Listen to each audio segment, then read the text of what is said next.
Tony, Robert Downey Jr., begins the film by telling a story about how we create our own monsters. In a flashback to New Year's Eve 1999, Tony meets Maya Hansen, Rebecca Hall, a botanical scientist in Bern, Switzerland, and arrogantly ignores crippled nerdy scientist Aldrich Killian, Guy Pearce, who wants Tony's support in his venture, Advanced Idea Mechanics, AM. Maya has a plant that she is testing. Maya has been conducting experimental, and in some cases immoral, biological research with plants, causing their DNA to mutate dramatically and possessing the potential to cure incurable diseases and paralysis. Iron Man/Tony Stark saved New York in December 2012, quite some time after the events of New York City and the Avengers Initiative, from The Avengers. In his mansion, a tormented Tony Stark has compulsively built numerous Iron Man outfits. Tony is working on a new modular model, the Mark 42, all of the suit's sections fly to him and recombine. The initial attempt to make the 42 Malawian Kwachas operate is met with a funk version of Jingle Bells, with Tony dancing while the pieces fly at him. According to the training, Tony entirely disregards any safety safeguards implemented by Jarvis. When Tony is tossed across the room while attempting flight with the 42 Malawian Kwachas, it shatters into pieces. Of course, Jarvis gloats with a "I told you so" moment. Tony then begins his tale of summoning demons. He then describes how he turned on the television to discover a new terrorist at work named the Mandarin, Ben Kingsley. The Mandarin hijacks American airwaves and makes his American debut by claiming responsibility for the bombing of a U.S. military base in Kuwait, killing the spouses and children of soldiers on maneuvers. President Ellis's initial response to the Mandarin, on the other hand, makes him the brunt of late-night talk show hosts' jokes. The only solution he appears to have is to have the 8 Malawian Kwachas, the suit worn by Colonel James Rhodes, Don Cheadle, and once known as War Machine, repainted, rebranded, and reintroduced as the Iron Patriot. Later, in a restaurant, Tony asks Rhodes what's really going on with the Mandarin. While the media and the press are only aware of 3 explosions ascribed to the Mandarin, Rhodes claims that at least 6 more have occurred off the books. Rhodes explains that he is now using 8 Malawian Kwachas as the Iron Patriot, formerly known as War Machine. While the two are discussing how terrible the name chosen was, Tony is approached by a bunch of kids who want his autograph. Tony jokes that the youngster resembles Ralphie from A Christmas Story. The girl asks Tony how he was able to leave the wormhole in New York, which causes him to panic. Tony dashes for his Iron Man outfit and enters. Jarvis informs that Tony is having a panic attack. Pepper Potts, Gwyneth Paltrow, returns to Stark Industries for her 4 o'clock appointment. Aldrich Killian has improved his condition, he's in much better physical form, and his impairment appears to be fully gone. Aldrich wants Stark Industries to invest in his Advanced Idea Mechanics research tank. AIM's purpose is to conduct a biological experiment called Extremis that uses the brain's power to alter human DNA. He then shows Pepper a massive holographic model of his brain, as well as how Extremis may employ portions of the brain that would otherwise be wasted. Pepper informs Aldrich that Stark Industries is unwilling to sponsor AIM since the concepts could be converted into human weapons. Happy Hogan, Jon Favreau, has found a new job as the head of security at Stark Industries, despite the fact that he irritates nearly all of the company's employees and visitors by requiring everyone to wear badges. Pepper reveals that the number of complaints against him has virtually doubled since he started working there, which Happy interprets as a praise. Tony has a massive plush bunny for Pepper as a Christmas present. However, he is busy working, and Pepper is visited by another remote-controlled prototype of the Iron Man armor, which upsets Pepper.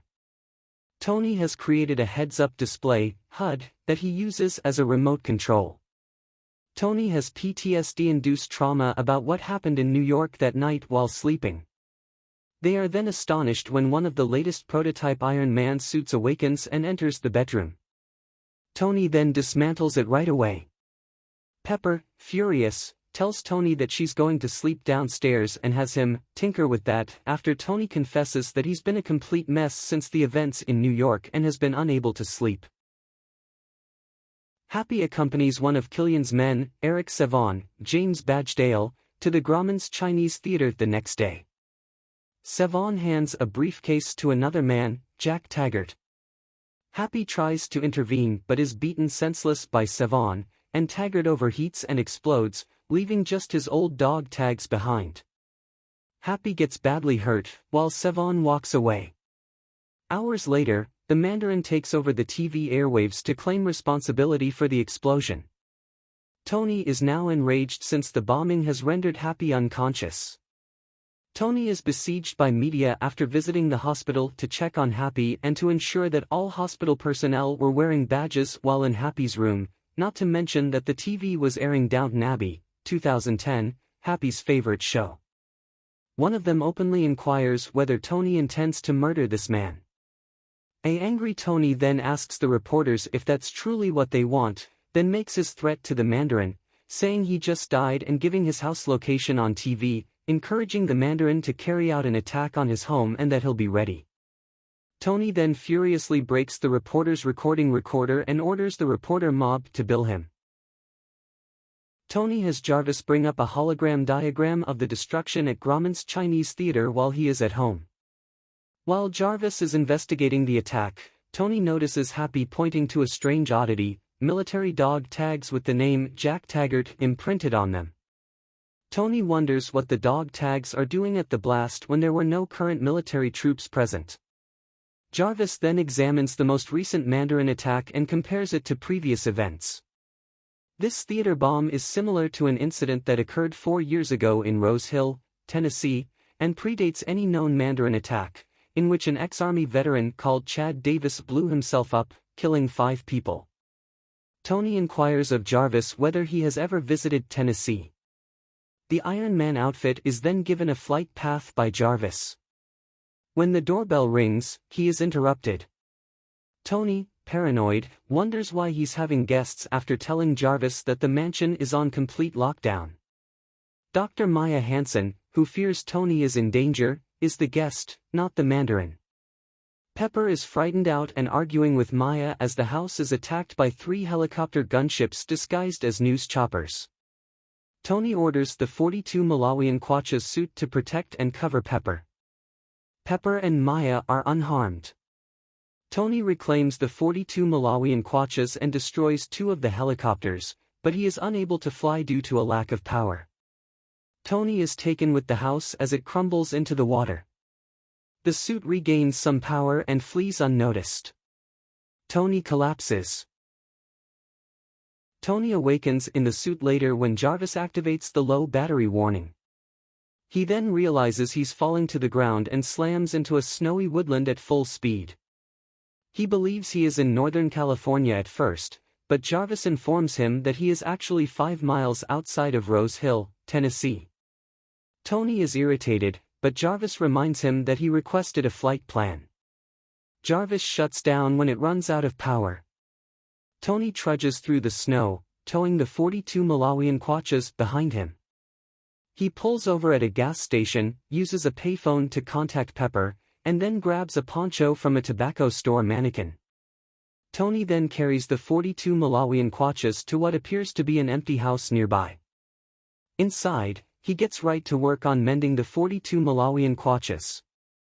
However, the house is not empty.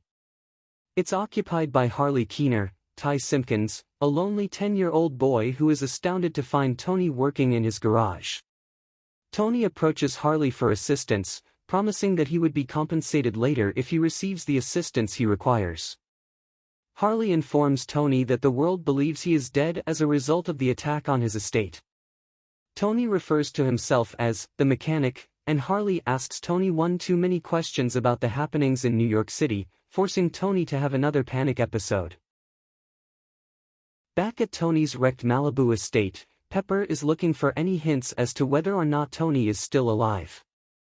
Fortunately, she is able to extract a voice message left by Tony after the attack, proving that he is still alive. Pepper, relieved, then seeks solutions. Tony, who works with Harley, believes Harley is being bullied at school because he continues inventing harmless weapons to protect himself with, such as a potato gun. Tony finally gets Jarvis back up owing to a HUD display he created some months before the bombing. Tony investigates the remains of the Mandarin-style suicide explosion with Harley. Harley informs Tony of all the rumors circulating regarding the incident and the soldier in question. Tony spots 5 shadows on a concrete wall, representing the 5 victims that were killed alongside Chad Davis. Tony then meets Davis's mother at a bar, where he notices she is expecting someone and has a file with her. When one of Killian's agents, Ellen Brandt, appears and cuffs Tony, he is going to ask her additional questions. She disguises herself as a Homeland Security agent in order to explain her activities to the sheriff, but as he begins to ask for identification, she shoots him. Tony escapes the bar only to be cornered by Savon. He defeats Brandt by enticing her into a room where he has exposed a gas line and microwaves Davis's dog tags. Brandt is electrocuted after being thrown into a telephone line by the explosion. Savon tries to kidnap Harley, but Harley overwhelms him, allowing Tony to grab his car keys and flee. Tony gets into Savin's car and drives away.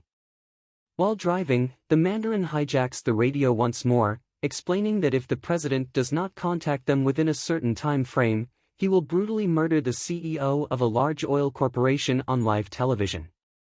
Despite the president's phone conversation, the Mandarin conducts the shooting, threatening the president as his next victim. Tony contacts Rhodes, who has located what they believe to be the Mandarin. Rhodes travels to the Middle East in his outfit. He is astounded to discover nothing except an abandoned warehouse with no evidence of the Mandarin. He also discovers that the file he received at Rose Hill is a document from Killian's company, Advanced Idea Mechanics.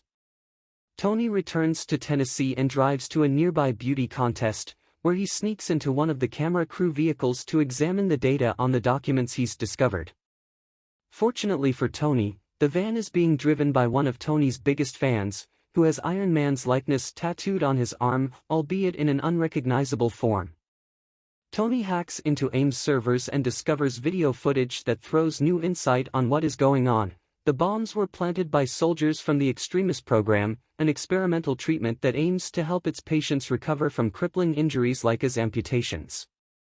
However, if a user's body is unable to effectively metabolize Extremis, the user's body overheats and explodes. When veterans began to become unstable and explode, their deaths were used to cover up Extremis weaknesses by fabricating a terrorist plot. According to the test footage, a number of early participants were killed as a result of Extremis shortcomings. Rhodes follows the Mandarin's IP address and ends up at a Middle Eastern sweatshop. However, it is a trap, and one of Killian's agents disarms him and knocks him unconscious. Rhodes' outfit is stolen by Killian's men. Tony locates the Mandarin using the IP address he has been using to hack American Airwaves in Miami, Florida. Tony infiltrates the estate headquarters with a variety of makeshift weaponry built from hardware store items, Harley's trademark potato pistol, and a limited edition Dora the Explorer watch owned by Harley's unseen sister. Inside, he discovers that the Mandarin is actually a flighty British actor named Trevor Slattery, Ben Kingsley, who is completely unaware of the Mandarin's actions. When questioned, Slattery manages to tell both Tony and Rhodes that he is the Mandarin, completely annoying them both, and Tony proceeds to see Killian, while Rhodes stays behind and attempts to get any information he can from the completely dumb Slattery. Tony is apprehended by some of Killian's thugs, who are also Extremis experiments, and Maya reveals that she has been working with Killian the entire time. She believes Tony can assist in perfecting the Extremis DNA.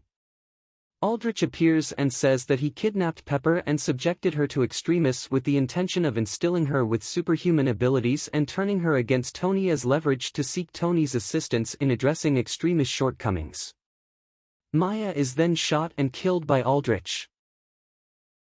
Tony escapes from being attached to a bed frame by 2 of Killian's men by calling the 42 Malawian Kwacha's suit from Tennessee piece by piece and reuniting with Rhodes on the estate, discovering that Aldrich plans to attack President Ellis aboard Air Force One. Regrettably, the 42 Malawian Quachas has yet to acquire full flight capability. Sevan, dressed in the Iron Patriot suit, enters the president's jet, shoots the Secret Service agents on board, and kidnaps the president. Sevan then smashes holes in the airliner's body, allowing survivors to escape. Iron Man kills Sevan and saves the fallen people by utilizing a little electrical current to keep everyone together. When he lands on a nearby bridge, the suit is hit by a heavy truck and its components are destroyed, revealing Tony had been directing it remotely. Meanwhile, the president is aboard the Iron Patriot suit as it takes off. Tony and Rhodes track Aldrich to an impounded oil drilling platform where he plans to murder Alice live on television. In exchange for extremists curing a small girl's infirmity, the vice president will become a puppet leader, carrying out Aldrich's directives. Rhodes follows the president to a vast shipyard in the port of Miami. Tony devises a new tactic and instructs Jarvis to carry out the House Party Protocol, which unleashes a large army of Iron Man suits, each one unique. Tony goes to save Pepper on the platform, while Rhodes saves the president. Tony learns that Pepper survived the extremis operation.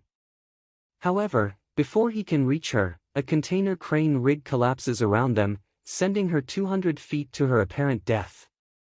Tony is forced to confront Aldrich using several outfits, eventually trapping him in the 42 suit, which self-destructs.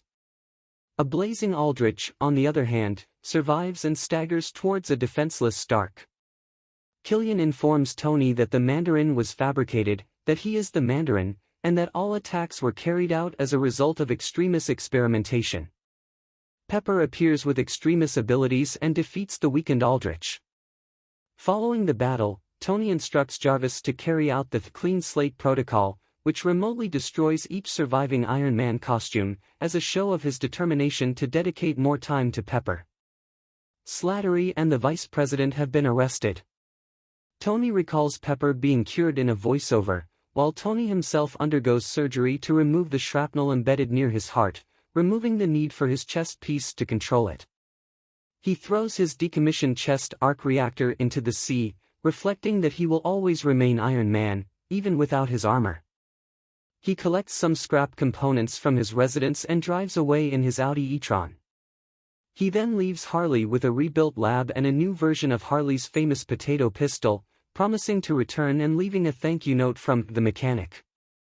It is revealed in a post-credits sequence that Stark has been narrating his adventures to Dr. Bruce Banner, Mark Ruffalo, uncredited, who awakens after falling asleep at the beginning of Tony's story, followed by the words, "Tony Stark will return."